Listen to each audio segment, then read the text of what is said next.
All these big moments, and you got credentials, galore. What was it like for you, just as a professional and as a basketball fan, to be in the building for something like that? Well, before I began, Drake is lame as hell. And if you're going to make a tribute video, why make it about you? Just make it about the event. Don't turn it into some, caramel macchiato advertisement for whatever the hell you doing in Miami. Like, you just stop being lame. Just do it and get it out the way. Like, that's Denzel Washington was at the game last night. You know what I mean? Real chill, like a fan, not making himself out to be like he has some fantasy camp or something like that. It was just ridiculous. Now, back to the lecture at hand.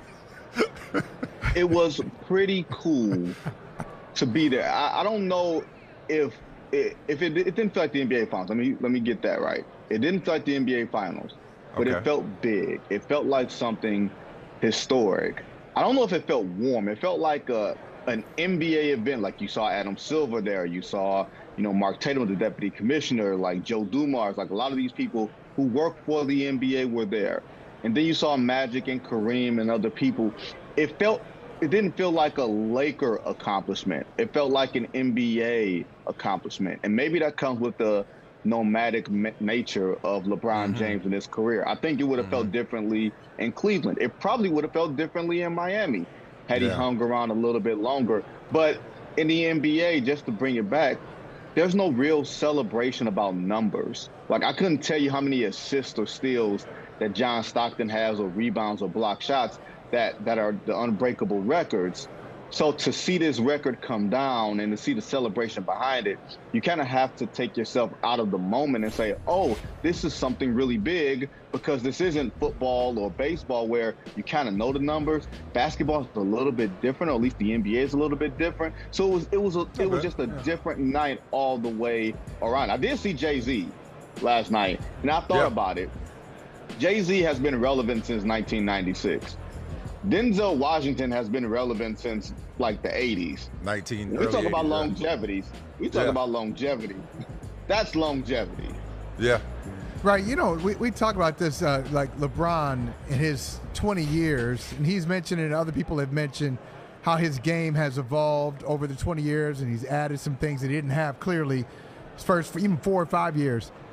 I wonder, Vinny, if your discussion of LeBron has evolved. Like, do you look at him? That's a good way of putting it. Yeah. Do you look at him in a way now that maybe you didn't 5-6 years ago? And if so, how?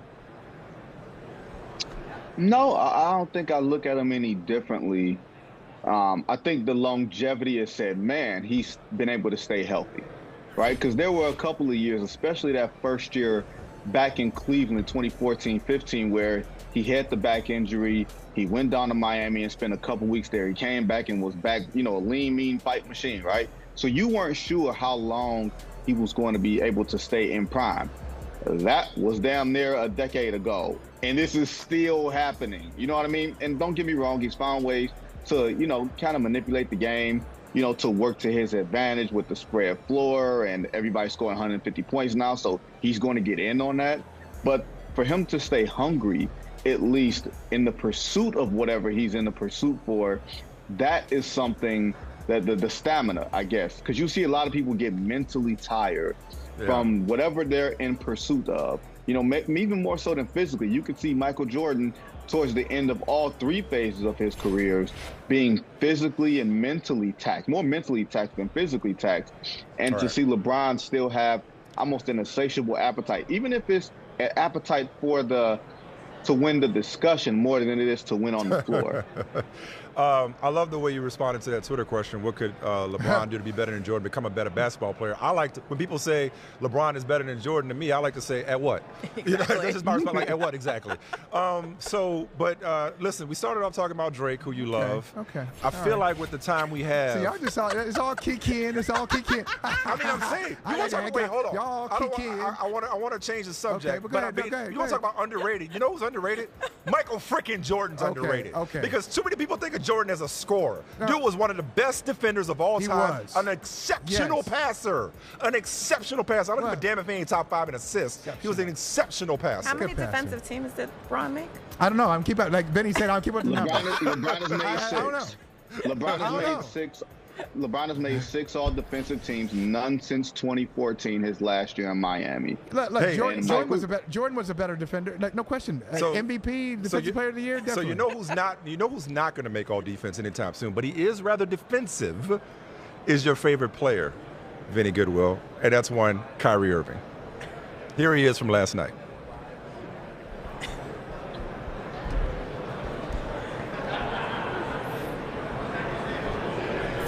Yeah, I just know I want to be places where I'm celebrated and not just tolerated or just, kind of dealt with in a way that doesn't make me feel respected.